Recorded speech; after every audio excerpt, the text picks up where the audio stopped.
Network Live. Watch One Drink With. Candid conversations with bottle flipping, shaker spinning cocktail creators from around the world. From Las Vegas to New York, London to Japan, what happens behind bars gets shared here. Starring Dean Serneels and Rob Husted. This week we share One Drink With Steve Schneider.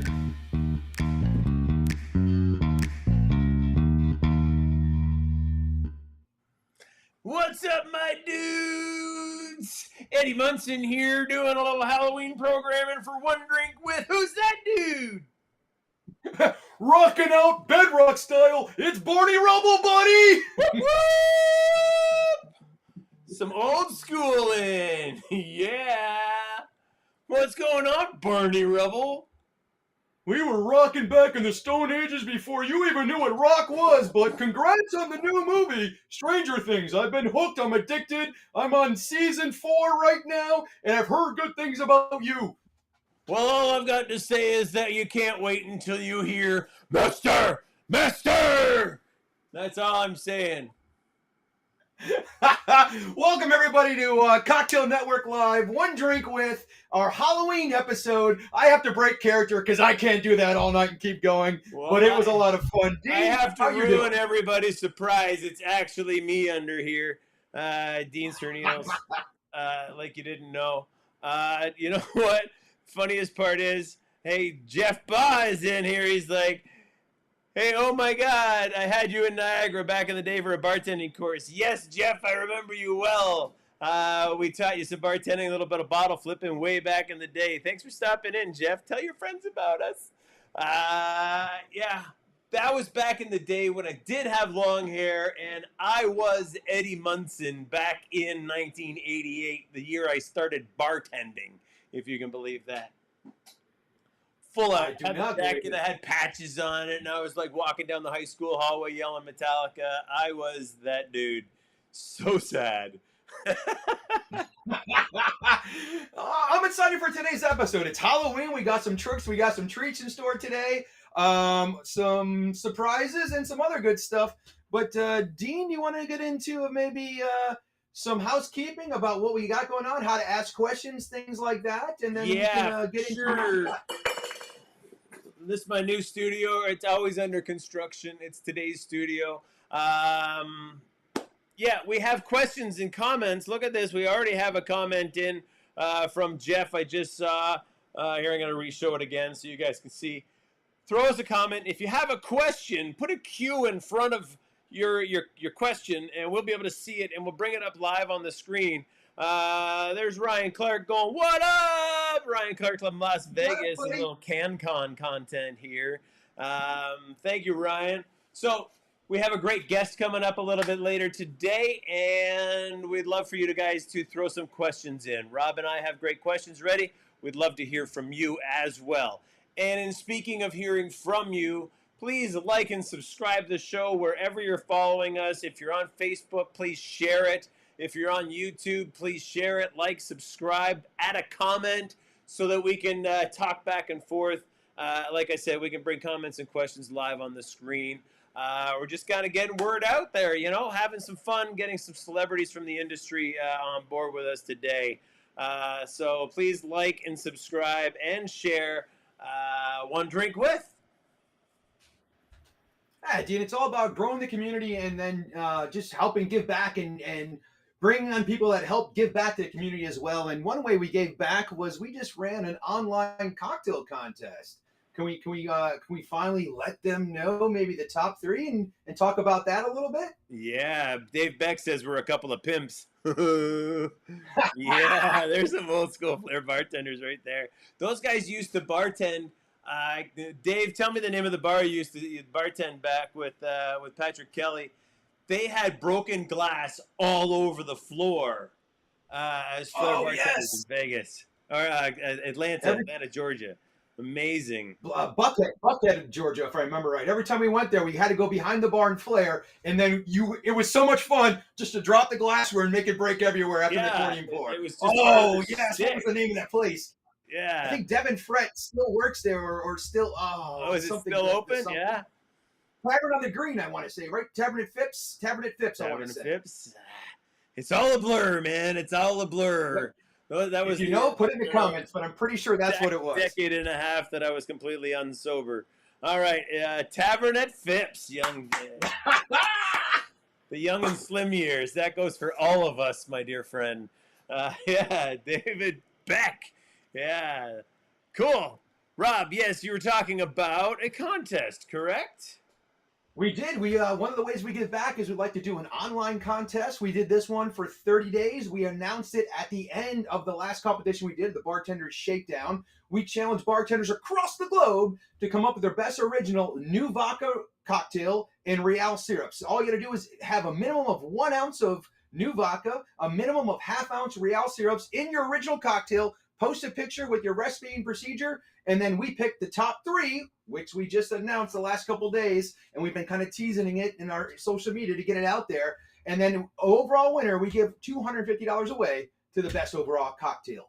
Dean, are we ready to jump into maybe 3rd place? Yeah, I've got new trouble in showing off 3rd place. 3rd place goes to I Knew You Were Trouble with 1.5 ounces of new citrus vodka, 3/4 ounce of raspberry Real, a 1/2 ounce of finest call sweet and sour. We've got some peach schnapps and a splash of soda on top. Lindsay Palumbo, the soon-to-be famous, already rock and roll star, Lindsay Palumbo from Las Vegas. Thank you, Lindsay. Yeah, Lindsay did great. It was a great cocktail, and for me, the best thing about it was the creative drink name. So well done, Lindsay. You scored high points on drink name for that category. Moving on to 2nd place. I'm going to give the next 2 to you, Rob. Okay. Moving on to 2nd place, we had the False Price Espresso Martini from Marcus Fernandez in Atlanta, Georgia, with 1.5 ounce new vodka, a 1/2 ounce of Cantera Negra Coffee Liqueur. I said that so perfectly. 1 ounce of a fall spice buttercream that incorporated a whole bottle of Real pumpkin spice, and 2 ounces of coffee concentrate. This was a fun cocktail because I was in the kitchen cooking butter and some spices, right. And when that came, adding a whole bottle of pumpkin Real, and then adding a full bottle 750 of Bailey's and a full 750 of Bailey's caramel spiced, and mixing that up and then incorporating that with the cocktail, and it was fun. I got a lot left over, so I got to say it came in handy with the neighbors passing out trick-or-treat candies right now. I gave them each 2 bottles of that to enjoy tonight, so they were happy. That's so cool. I have to apologize on that one. I did not have a chance to go all drink master on that cocktail this week. Drink master. We're going to get to that in a second. The mixology, you know, the high-end mixology and cooking everything down and everything. I just didn't have time this week, so Rob handled that one for me today. Thank you, Rob. Hey, Jim Barnett's asking if we got a girlfriend. Hey, Jimmy, what's happening, my brother? And there's some random single, Facebook user. Dean is engaged, but yeah, I'm single and ready to mingle. Yeah. Oh, wow. Let's make it much easier. Here's Rob Taylor. You remember Robbie Taylor? Sleepy Tea. Yeah, that's his code there. He's having a nap. Love that guy. All right, let's go on to who's our winner. Do you want to talk about the winner? Here it comes. Do we want to talk about the winner? Or do we have someone else to talk about it? Okay. Well, let's talk about the drink. All right, I'm bringing him in. Ladies and gentlemen, in first place. Put your hands together. Hey guys, how you doing? Let me get rid of your drink. Oh, there it is. Oh shit, where the hell are you? All right, there's the man. Hey! All right. Congratulations, Mike. How's it going, guys? If you didn't know already, you came in first place in the Cocktail Network Live New Vodka Real Exotic Syrups. Congratulations, sir. $250. Tell the audience what you made. Thank you. When was that last part? Tell the audience what you made. So it was the Dragonberry Elixir. I hope that the music isn't going too loud in the background. It's crazy in Nashville right now. But it was made with real dragon fruit, chopped up, muddled cubes, and then the new vodka citrus, with Real raspberry to give it a little bit of that color because the dragon fruit gave it no color. And I topped that. I topped that with a little bit of this Madagascar vanilla Real simple or whipped cream that I made. It was so good. And then a little bit of Velvet Falernum, which is one of my favorite competitors, competing liqueurs to mess with. And topped with star anise shaved on top with a little bit of burned or charred anise on top of there as well. So it gave it a little smoke too. Nice. Yeah, it was Absolutely a great delicious. cocktail. That muddling that dragon fruit took forever to get it through the double strain, but eventually it got through. And I tasted it by itself. I'm like, okay, it's not bad. But when you combined it with that Madagascar cream that you did on top of there with with that burnt star anise to get that aroma together was what made that cocktail sing. Well done, my friend. Thank you guys very much. It means so much to me. Thank you. Hey, Mike, if I'm in Nashville tonight, where are you in Nashville tonight? I'm at Old Red. I'm at Old Red on the mezzanine floor, overlooking the band, baby. It's going crazy out here. Yeah! Get him to play some You Metallica guys for come me. out and see me. All right, man. Congratulations. Thank you very much for taking a few minutes out of your night for us. Yep. Go back Thank to you, work guys. and make that money. Happy Happy Halloween, Halloween, everybody. buddy. Happy Halloween. Nice. Let's get rid of him. That was awesome. Good job for him. I love that. Oh, I love that he I had a chance to seeing go. how happy people get for doing something they're passionate about, and then not only get recognized for it, but also win some money as well, and come on the show and have fun. Like that was Why well wouldn't deserved. ya? Yeah. Why wouldn't you? I mean, $250. All you got to do is make a drink. That's great. I love the fact that we had a couple of, all three of the top drinks tonight were really, really great and really creative and getting kind of drink mastery on it. If you've seen the Netflix show, Drink Master, I don't have the screen ready to come up about that, Rob, but let's move on. Oh, what a great show that was. Like all I can say is I binged it over the weekend and really happy to see what this show is going to do for bartending and cocktails and like Flair challenge bartenders back in the day how to start entertaining. I think this show is gonna hopefully step it up a notch for the common bartender to realize like, ooh, the world of cocktails is way bigger than I think. So well done, Right. Drink Masters. Yeah. I haven't seen it all the way through. I've only got I think I'm still on episode 3. I just kept pouring myself drinks while I was yelling at the TV. Oh my God! So I had to stop, but I'll get back into it later on this week and finish that up. I'm very excited about it. No spoilers. Don't tell us a thing. All right. But while we're talking about drinks, you must be getting thirsty, my friend. I am, but before we do, I got a trivia question for everybody. Our fun trivia question. Hold on. We got to finish the cocktail contest. Oh, that's right. Speaking which, now you know, starting tomorrow, November 1st, and going till November 30th, 30 days, is our next online cocktail contest where you can win another $250. Whoever comes up with the best, it could be the Redemption Rye Whiskey, it could be Redemption Double Rye, it could be also the bourbon, minimum 1 ounce, as well as a ½ ounce minimum of Real Exotics. Anything you want after that, no holds barred, as many ingredients as you want. Homemade ingredients are okay. Include the picture, full recipe, and send it to contact@cocktailnetworklive.com before midnight on November 30th, where on Monday, Repeal Day, we're going to announce the winner of that $250. And my power just went out here, so hopefully I'm here. Wow. That's almost kind of fun. Happy Halloween. Yeah, happy Halloween. Hey guys, let me tell you, this is the brand new Bandy board. It's the first product from Flairco in over a decade, and it's called the Bandy board because John B. Bandy. It was his idea. I took his idea and developed it into the Bandy board. Rob and I are both going to use it in our 1 minute mixology today, but it is available at Bar Products. Join us on Bar Products. Sorry, I'm trying to edit and do all this stuff all at once. Waiting for Rob there. So check us out, barproducts.com. Yes, it is an affiliate link. Any money you spend at the Flairco or follow our link, it'll be in the description below after we pre-post this, okay? yeah, check that out because all the money is going back into our broadcast and going into the support the community, all right? Rob and I have some fantastic ideas that we hope to bring out, including this show. And, yeah, you'll be donating to that. So that's the bandy board. You'll see it in action in just a minute. Rob Husted, are you thirsty, sir? Hopefully I'm back.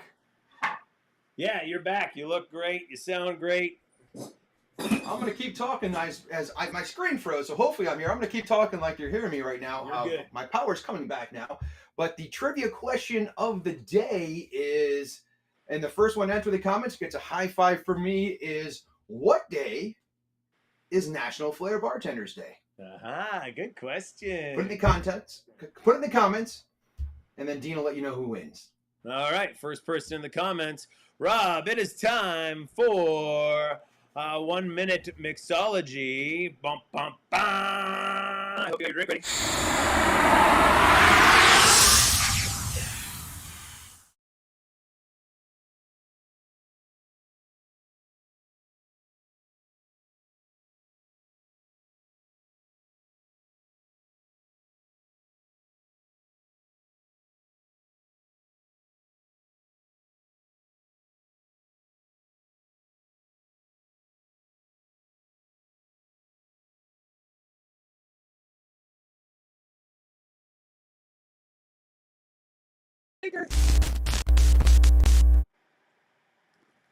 There it is. All right, where'd you go, Robbie? I don't know. There you are. Oh, I'm back. You're back. All right. We saw Nice. it on the I show think 2 minutes ago. You're looking great, the internet dropped for a second as the power finally caught up to it, but I'm good now. Well done, buddy. Cocktail looks great. Thank you very much. It's a little short. I might top it up, but you know what?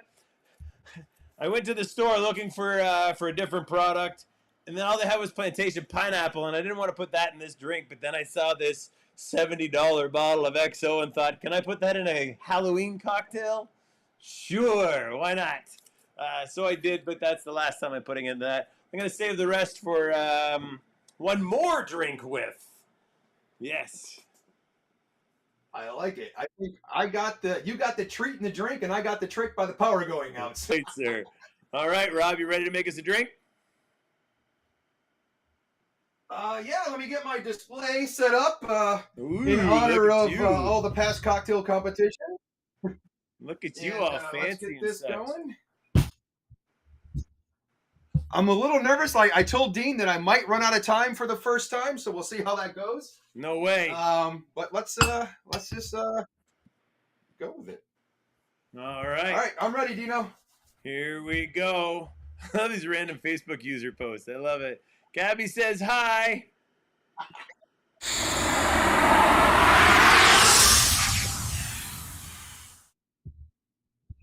Bam! So today's cocktail is going to be called Smashing Pumpkins. This is going to use 1 ounce of Redemption Dark, Redemption Rye, 1 ounce of Plantation Dark Rum, a 1/2 ounce of Yellow Chartreuse, 1, 2, 3, 1.5 ounces of Pumpkin Real, 1 dash of Chocolate Angostura Bitters, and a whole egg.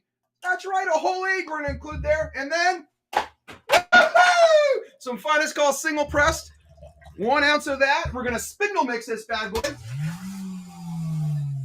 Then shake it with ice. And then strain that good right into our nice display. Woo, cutting it close on time.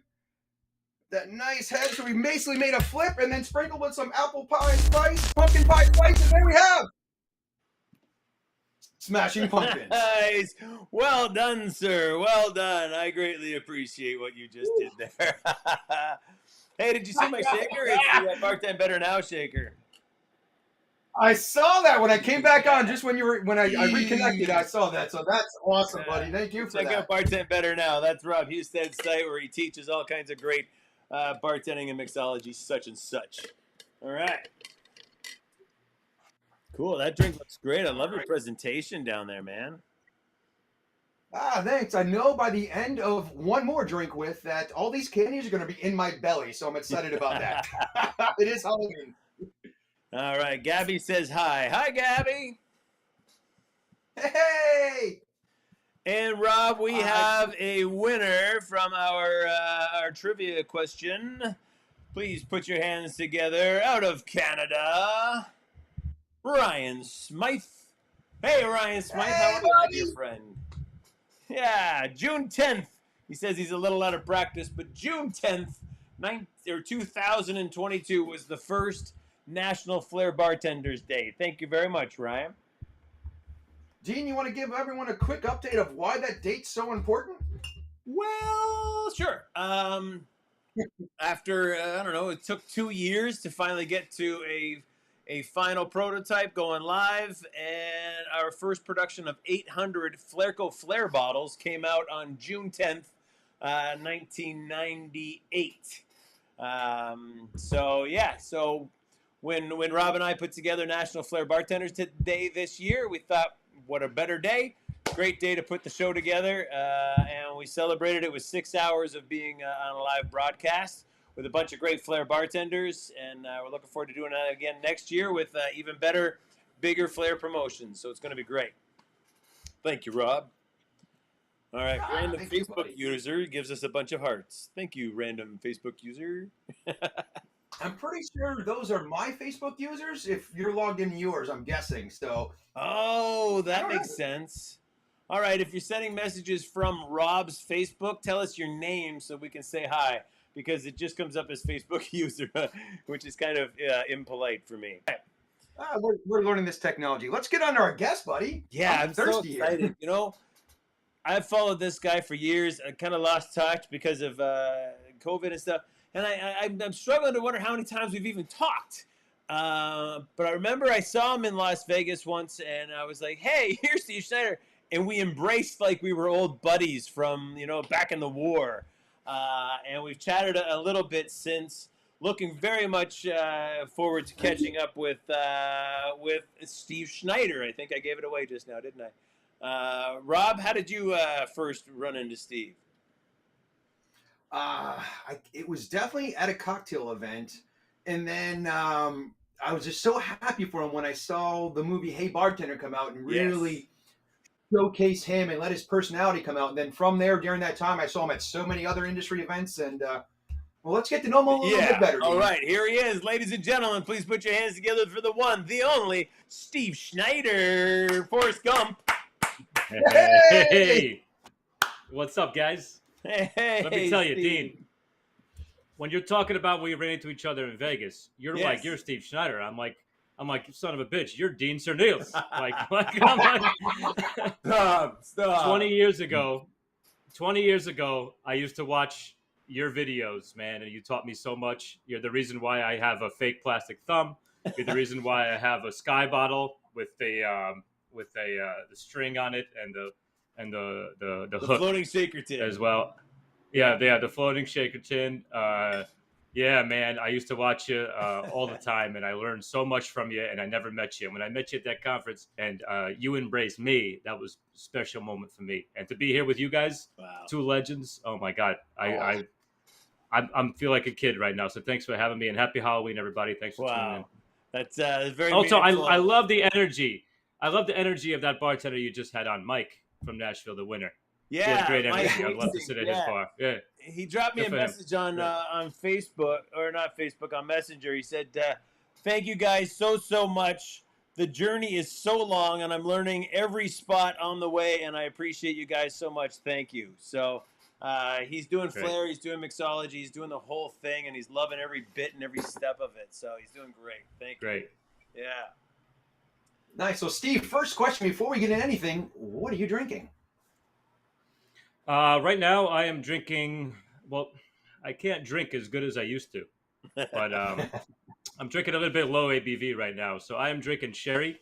Nice. I just got an Amontillado sherry, and I have it mixed with this. I use this Alani sparkling water. It's a pina colada flavored sparkling water, no sugar or anything like that.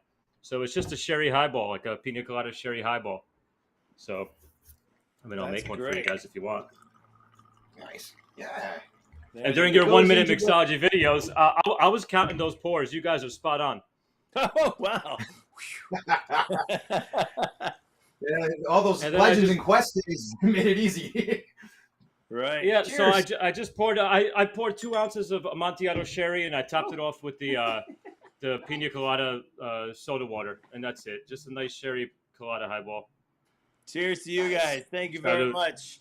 Thank you, Steve, for joining I like us. to And, I yeah. like to do 2 ounces when it comes to low ABV. I like to do 2 ounces and stuff. I'm drinking vermouth and soda, something a little bit lower. I'll do a full 2 ounces, but if I'm drinking 40% or higher, I'm going 1 ounce these days, man. Yeah. Yeah. Yeah, that's the trend. We had Phil Wills on about 2 weeks ago, and we all said the same thing. Like Yeah. low ABV cocktails and non-alcoholic cocktails is what we're going to expecting to see a lot more of in 2023. Right. I'm not on board with non-alcoholic cocktails, not yet. I'm aware, of how important it is, but that's something I always task to the bartenders. I'm like, you know what? We really need some non-alcoholic drinks. And I look at the staff and I'm like, you guys get on that one because I haven't embraced that just yet. I get it, man. I get it. I was in a liquor store the other day, and keep in mind the liquor stores in the United States are the size of Walmart in every other country. But there's a whole section of just non-alcoholic beer and spirits and wines and everything. The whole section of non-alcoholic spirits, which I don't get that. It's gin flavored water, as far as I can say. But there's so many other creative ways to do non-alcoholic drinks, I think. But anyway, it's pretty freaking incredible, to be honest. Yeah. Right. So yeah, if I have that, I'm gonna have a gin drink. But I get it. Steve, awesome to have you on here, man. Thank you very, very much.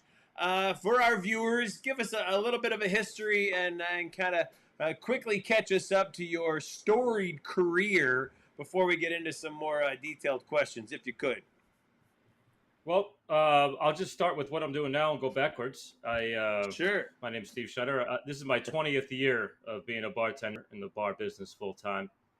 And right now I'm in Burbank, California. I'm expecting a little girl. We're about halfway there. So it's my first child, and I'm super excited, pumped, and happy. And it's a big time, life-changing thing. And the baby's not even born yet, but so far so good. I still go back to New York once a month to check on business there. I do also own bars in Shanghai and Singapore. And they're all the same bar? No, all different bars. Okay. All different bars, different concept, different partners as well. So safe to say I'm pretty good at juggling these days, but you know what I mean? But I was a long time bartender. I guess I made a name for myself at Employees Only in New York. But now I'm one of the majority shareholders of Employees Only in Singapore. So that's great. That's basically where my first bar was. I was the bar manager at Employees Only for many, many years. And then I had a chance to invest and become a partner in the Singapore branch. And that was my first bar. And it's something really special to me. It's been doing great. And you're famous then from there, I branched out to Shanghai. Bike, right? You're famous for the 10-speed bike outside of the Employees Only in New York, right? Well, yeah, I left my bike out there before I moved out of New York, just to fuck with the GM because I knew it would drive him crazy because he's, he likes to keep things clean out there. So finally, after about 6 months, I finally let him cut the lock, and they gave the bike to a porter. Nice. Steve, so you start off as a bar back at Employees Only, and then eventually went through a high level of training and then became a full-fledged bartender. Tell us about how much training and how much effort you went into during that training from bar back to bartender. Well, it's the structure there is set up where you start out as what a position called the stocker, which is basically, it's more like a traditional bar back. You know, you restock the glassware and the ice, and you're basically the apprentice's bar back, you know, and you have a black t-shirt. You're kind of waiting in the wings. I like to say you're like the force of the apprentice. So if the apprentice needs like an ice bucket, they just got to use the force, and here comes a black t-shirt with a bucket of ice, you know? And Nice. Your job is just to kind of get to know where everything is and just really go through the ringer. Not a lot of people survive that. It's a really physically demanding job. And it's a lot of crawling underneath that little tight bar, you know? Once you get promoted there, you get your white jacket, and it's your apprentice jacket. And that means you're the service bartender. So you mainly work in the service bar, but also your job's to make sure the two principal bartenders are good to go. So you're looking out for the two principal bartenders. You're looking out for the guests in front of you. You're doing all the service bar tickets. It's, I mean, easily the hardest job. You know, like it's the hardest job, bar none, that I've ever had. And then, you know, if there's space, you put in your time, you get promoted to principal bartender there. And, you know, it takes a few years depending on your skill level and just openings, really. I got in there 15 years ago when the owners were still behind the bar and they were trying to phase themselves out. So that gave the position for me, which is like the second wave of employees-only bartenders. Great. But then everyone in my generation, they weren't leaving. I was the first one to leave, I think, and to open up my own bar. We kind of outgrew the space in New York, hence the expansion, and I was lucky enough to be a part of it. But Nice. I like to say the stalker wears combat boots. The apprentice wears like those Merrell Gore-Tex, you know, hiking shoes, and principal bartender wears Crocs. Yeah. So all that took years. So that's really impressive, the amount of training and how much you really had to go through to dedicate and really master that craft, if you will. What advice would you give to bartenders that or barbacks just outside in the industry that are aspiring to be bartenders? What maybe top 3 tips would you give them of how to move up from barback to bartender? Well, you have to really be committed. Obviously, you got to really put your heart and soul and effort into it. These days, trust me, as an operator of bars now, we need help. You know, as a whole, there's openings there. There is space. There's so many bars. There's so many opportunities out there. So you're going to be the only person in your way, really. If you got to be committed, you got to show up on time, if not early, and answer the call. If somebody needs you to cover a shift, you got to be there. Cover them right away. For me, I just wanted to be reliable. I wanted to be all reliable, where if they needed something, they know they could count on me. And that, I think, will give you a job for a long time, and it'll get a lot of opportunity. And then when you're in a position of leadership, I think people are going to want to follow you as well, because, you know, you put your money where your mouth is. Right. So that's one of them. You know, 2, if you want to like know about the spirits and about the cocktails that we make, that's just all memorization. You could study that on your way to work. You know,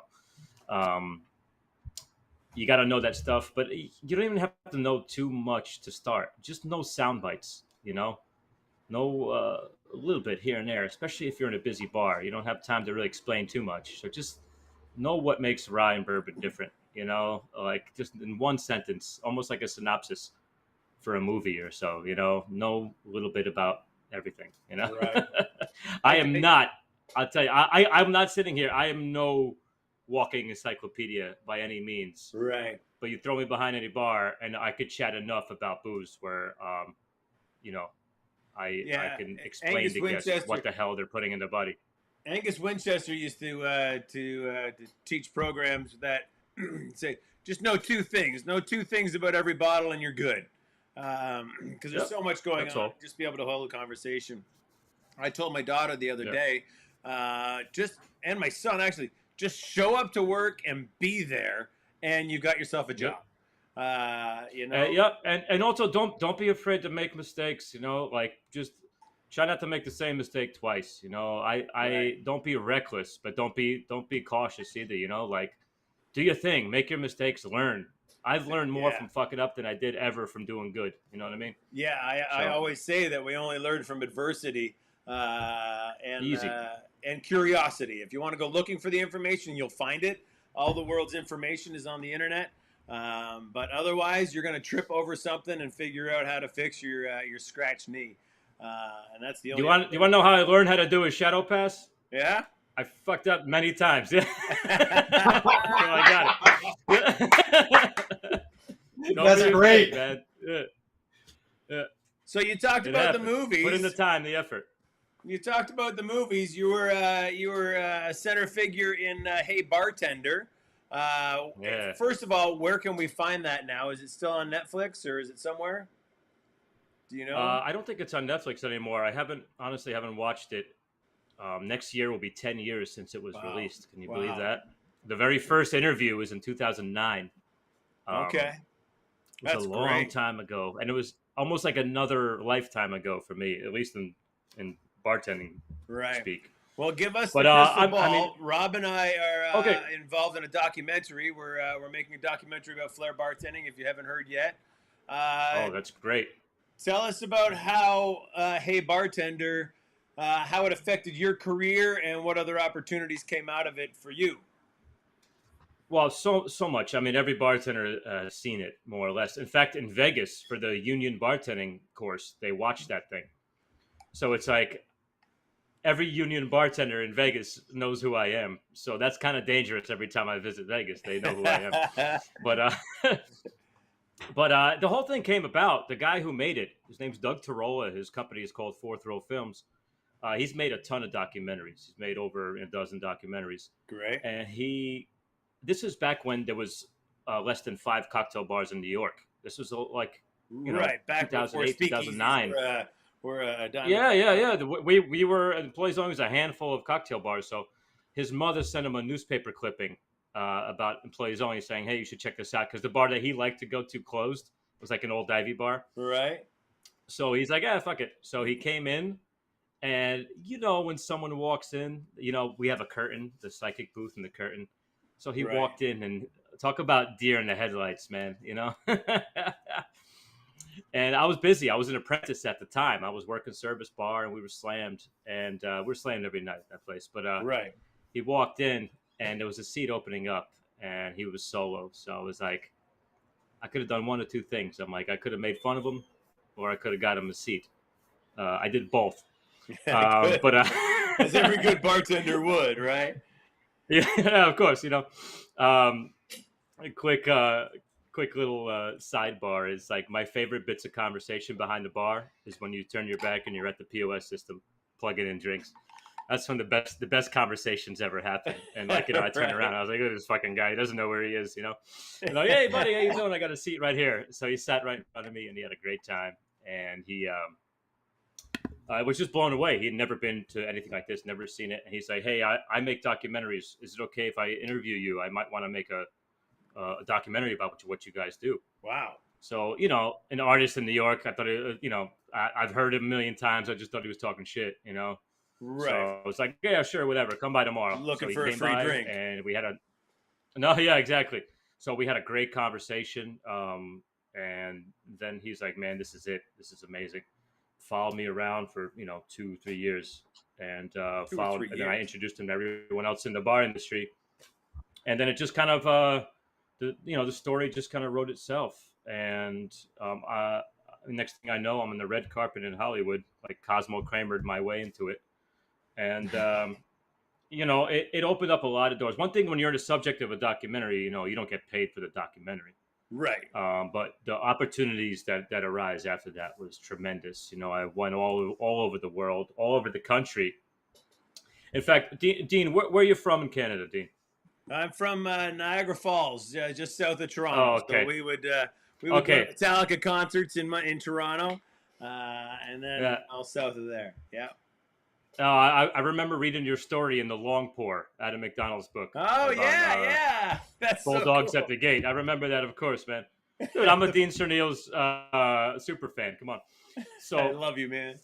We once did a quick story. We were in Detroit. We had a screening, Detroit premiere. We had a screening, and then after we went out, to all the premieres around the world then. Yeah. That's great. And Sorry, keep going. The most memorable one was fucking Detroit because we're in Detroit and we partied hard after, and then we go back to the hotel. Doug's like, Steve, we have to do a video conference from Vancouver. We have to Skype them or whatever. Keep in mind, this is 10 years ago, right, where it's not like we could get on right now. Technology was not that good, but they were able to Skype us in the lobby and into a packed 200 something people theater in Vancouver who just saw Hey Bartender, and we did a Q&A, and I was so drunk. And at the end, everybody's clapping, and at the end they were like, all right, thank you, Steve Schneider. I was like, oh, thanks, guys. And they gave me a nice standing ovation, and then I could have just left. But instead, I wanted more of that standing ovation rush. So I went back, and I was like, hey, wait. Go Grizzlies! Grizzlies! And then the 200 and something bartenders started booing me. at the same time. I had forgotten. I should have said Canucks. You know, I had forgotten that the Grizzlies were an embarrassment and they moved out like 8 years prior. So, so now every time I go to Vancouver, they're like, "Oh, the freaking Grizzlies in town." Oh yeah, the damn Grizzlies here. Yeah, there it is. Yeah. So too funny, man. Thank you very much. Yeah. So anyway, but I can't wait to see your guys' documentary. I think. I just think the flair bartending story needs to be told.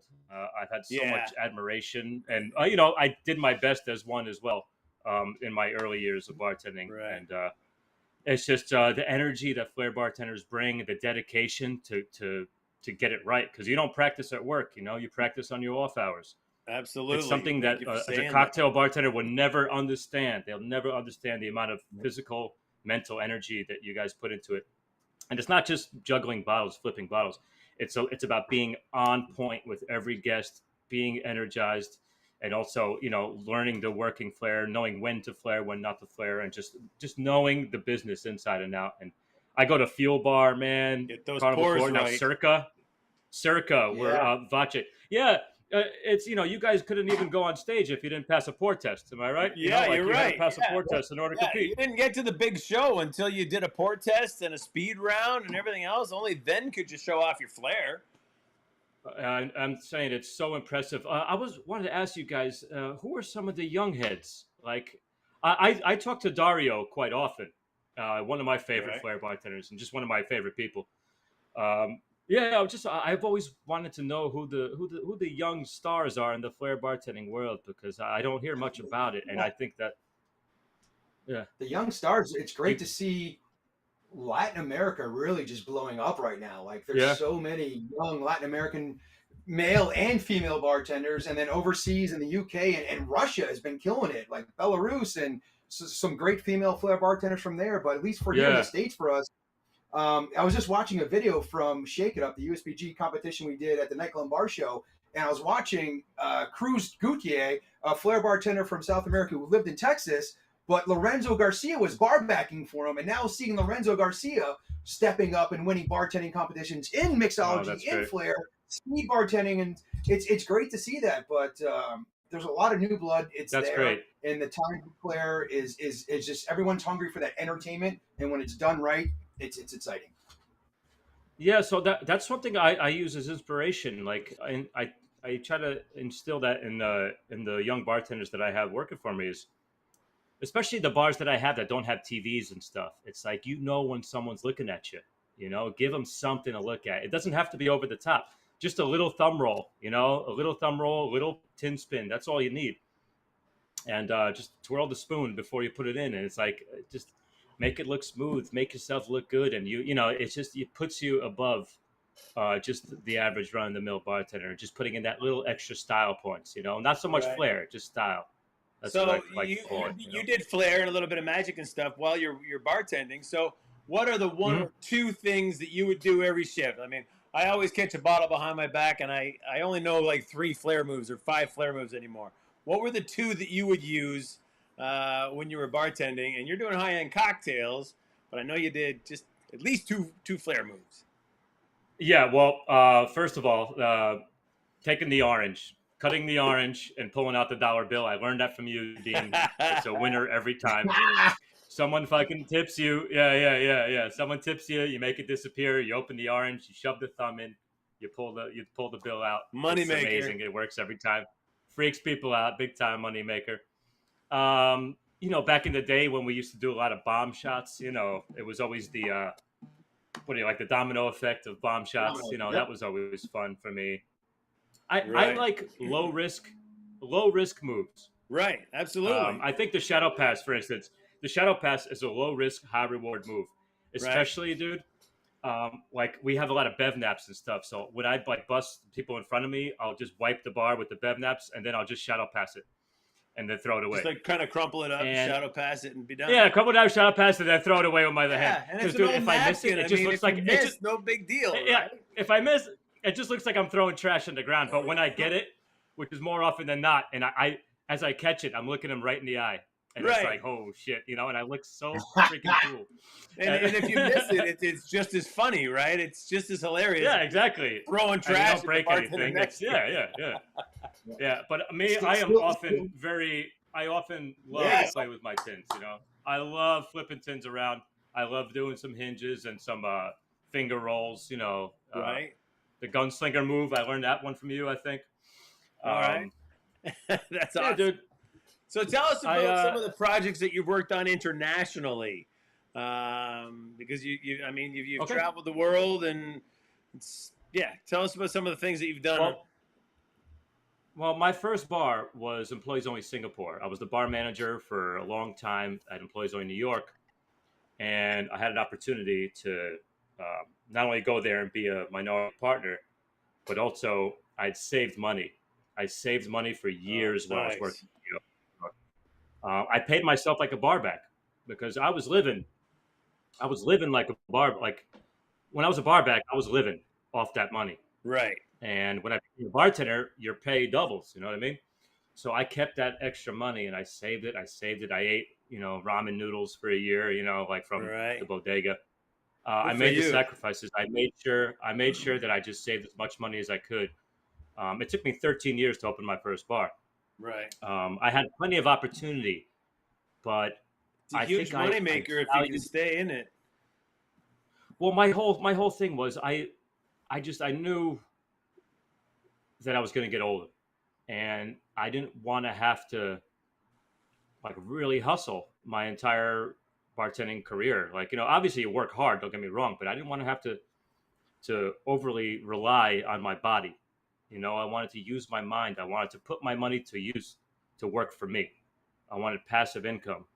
I wanted to make money while I sleep. How can we do that in this business? You know, owning the business is obviously one step, investments. So that was my thing. So I saved all my money and I invested all my money into Singapore as well. And I ended up doubling my shares, putting me up as one of the larger shareholders. Good for you. And we made our money back. And then from there, I took that money. I opened a place in Panama with some of my boys, which we haven't reopened since COVID. And to be honest, I don't even know if I will. I made a few bucks there. I had fun. I just don't think I have the time anymore to fully commit. So I still am a founder there, and I own part of the brand, you know. So if a couple of my partners want to reopen, so we're going to work out a deal there. Well, good for you. And then I took that money and I saved it more and, you know, let it acquire over time, opened a place in Shanghai with my good buddy Shingo Gokon, who's an amazing bartender, ran a bar, Angel Share, for many years, and opened up one of the top bars in the world called Speak Low. We opened up there, and then I went back and I bought the bar that I used to work at before Employees Only, called the Elysian Cafe, 4 years ago. And again, when you put your own money in, even if it's a little bit, 5%, you know, 4%, and the bar does well, nobody can take that money away from you. It's going to be yours, you know? Right. The sweat equity. A lot of people with money, they dangle the sweat equity carrot over your head. And that's fine, I guess, to get your foot in the door, but make sure that you have something. At least this is for me. I wanted something that couldn't be taken away from me. A lot of times sweat equity could be yanked away. Right. You can have an injury, you can twist an ankle. You have to work a year. Yeah. Or you have to work until the project's paid back before you get your sweat equity. This and that. It's like you end up working for the company. Really, you're not really working. It's not yours. You know, it's like you think it's yours, but it ain't. Time and time again. You know, where people get teased. You know, we're going to give you a piece of it when it's successful. You get a piece of it, but you got to do all the work to get it successful, right? Which again, it could be fair, but you got. But I think the more that you can put in yourself, I think the more you'll get out of it. That's if you believe in skin yourself. In the game. Yeah. Now, but this is my thing, Dean and Rob. It's like I am so thankful I didn't open my first bar until 13 years of full-time bartending in this shit. Because I had a lot of concept ideas when I was in my 20s that I'm so happy that I didn't follow through with, you know, like that was trendy at the time. Like as I got older and grew up and become like, you know, an adult, as much as an adult as I can possibly be. All right. You learn what's just trendy. You learn what's a flash in the pan, and you learn what's timeless. And I've seen it all more or less at that point. And I just thought I was in a nice a nice place mentally and like maturity level where I could open up my own space. And it was tough. Don't get me wrong. It was long hours. It was hard. But now it's like every bar I open after, it's like second nature. I know what I'm doing. I rely. I'm like, I'm 40 now, 20 years in the bar business now, 20 years bartending. Right. I'll be 40 next year. Don't tell nobody. But I'm like Jason Kidd. I'm like Jason Kidd on the Mavericks at the tail end of his career, where he's still a top level player, but he relies strictly on instinct.